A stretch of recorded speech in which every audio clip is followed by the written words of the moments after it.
आज सदन के सामने एक संविधान संशोधन विधेयक और दो विधेयक विचार के लिए रखे हुए हैं, जिस पर चर्चा हो रही है।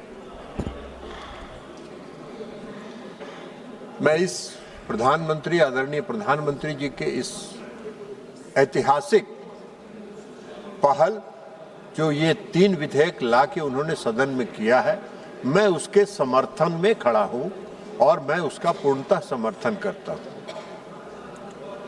महोदय, आदरणीय प्रधानमंत्री नरेंद्र मोदी जी का शुरू से, प्रारंभ से, माननीय सदस्य सभी अपने अपने स्थान पर बैठ जाइए प्लीज। माननीय सदस्यगण प्लीज अपने अपने स्थान पर बैठ जाइए प्लीज। माननीय सदस्य इस तरफ भी प्लीज। माननीय महोदय, कंटिन्यू।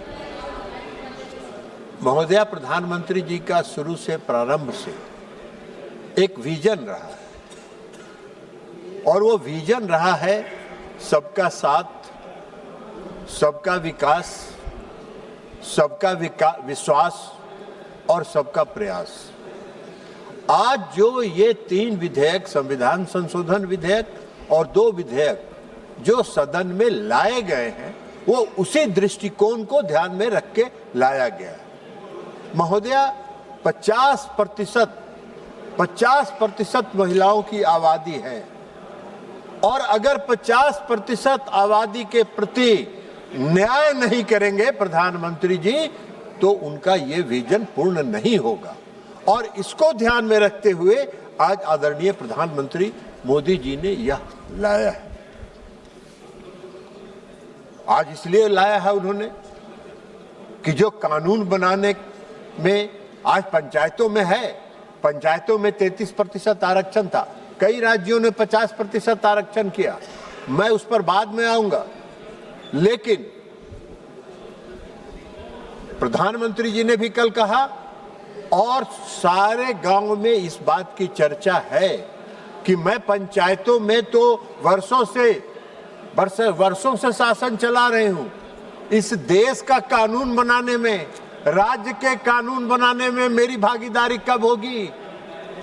और इसको ध्यान में रखते हुए प्रधानमंत्री जी ने उन 50% महिलाओं के प्रति न्याय किया है और न्याय करके यह बिल लाने का काम उन्होंने किया है।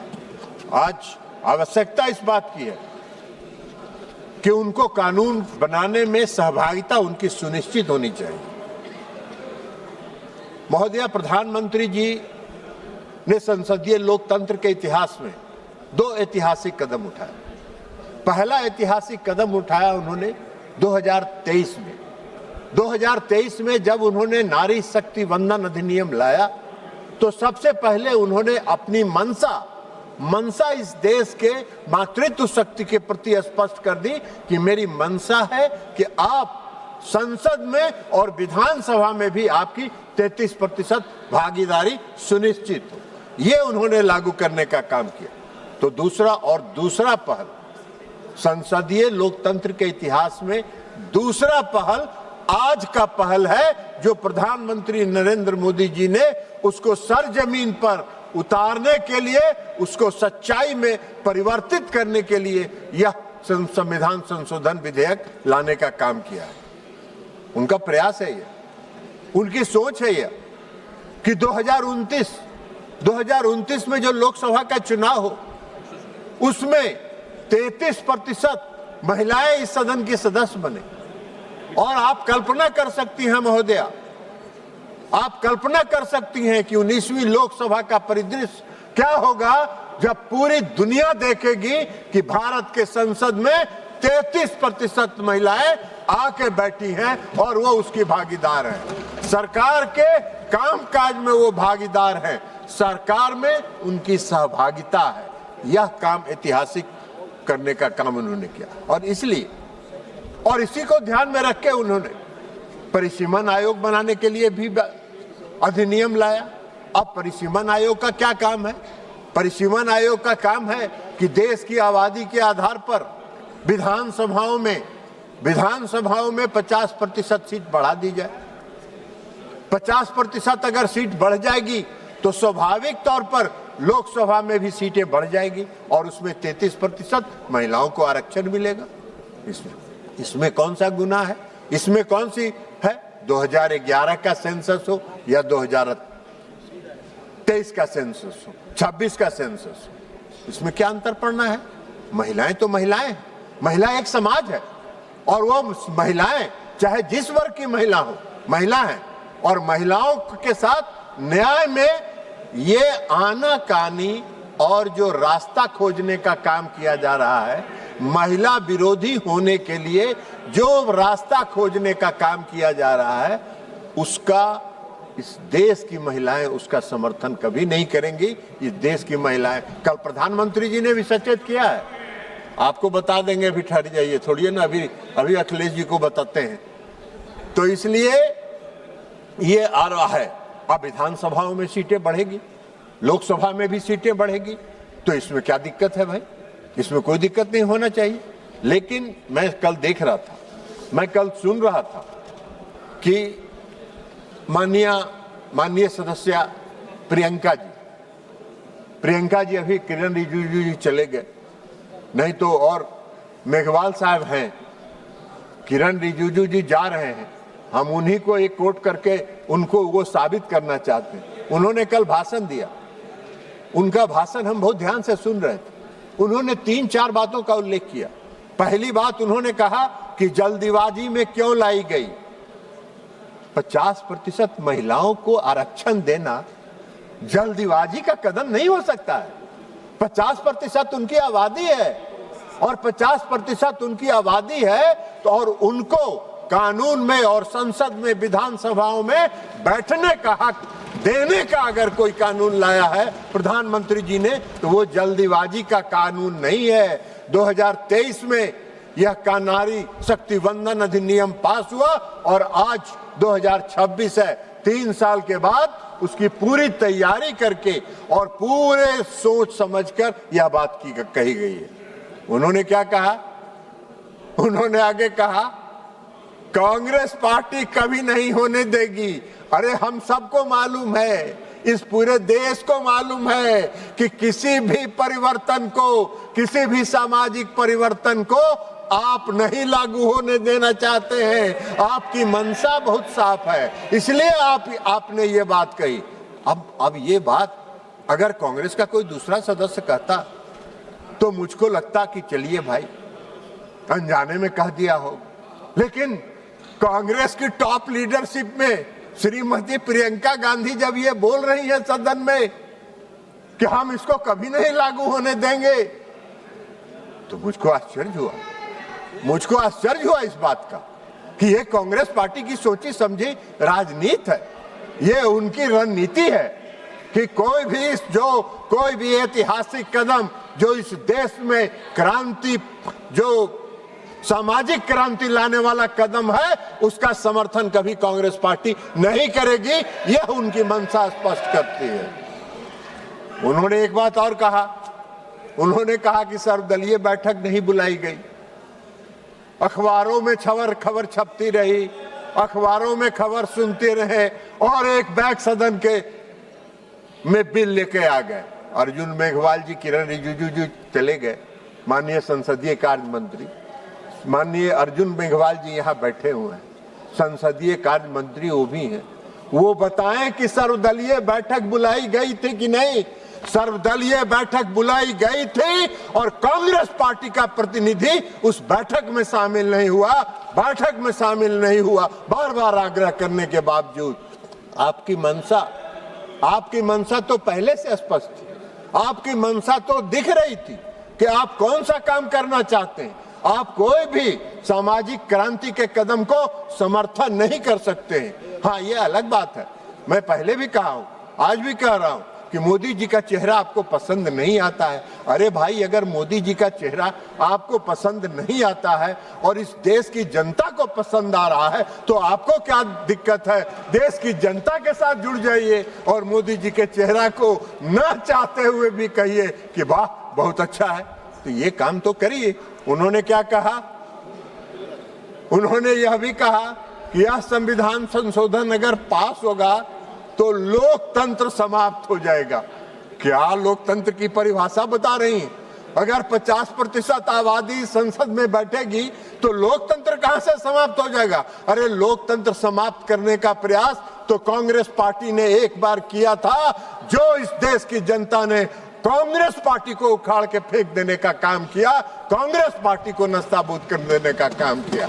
इस देश में, इस देश के लोकतंत्र की जड़ इतनी मजबूत है कि कोई चाह के भी इस देश के लोकतंत्र को समाप्त नहीं कर सकता है। इस गलतफहमी में नहीं दीजिए। तो सभी तर्क उनके जो तर्क थे, कल मैंने सुना बहुत विस्तार से उनका भाषण, थोड़ी मीठी आवाज में बोलती हैं। अभी नहीं हुआ है खत्म मैडम, इतना जल्दी मुड़ी मत हिलाइए, अभी समाप्त बचा हुआ है बहुत कुछ। तो इसलिए कोई तथ्य नहीं है। अब कल प्रधानमंत्री जी का भाषण सुने, आप लोगों ने भी सुना होगा। प्रधानमंत्री जी ने आपको सचेत किया है कि अगर आपने इसका विरोध किया तो बरसों तक इसका खामियाजा आपको भुगतना पड़ेगा। प्रधानमंत्री जी ने आपको सचेत किया है, लेकिन फिर भी आप सचेत नहीं हो रहे हैं तो अलग बात है। मैं उनको एक उदाहरण देके बताना चाहता हूं। पंचायतों में 33% का आरक्षण लागू था। 2005 में बिहार के मुख्यमंत्री नीतीश कुमार जी बने और 2006 में उन्होंने कहा कि 33% हम नहीं मानते हैं। हम इस देश में महिलाओं की आबादी और इस राज्य में महिलाओं की आबादी 50% है। हम 50% पंचायती राज व्यवस्था में नगर निकाय में आरक्षण देंगे। और सिर्फ उन्होंने पंचायतों में और नगर निकाय में आरक्षण नहीं दिया, मुख्यमंत्री नीतीश कुमार जी ने एकल पद जो प्रमुख का पद होता है, जिला परिषद के अध्यक्ष का पद होता है, सरपंच का पद होता है, उस पर भी आरक्षण उन्होंने दिया। लालू प्रसाद जी उसमें विरोध में थे।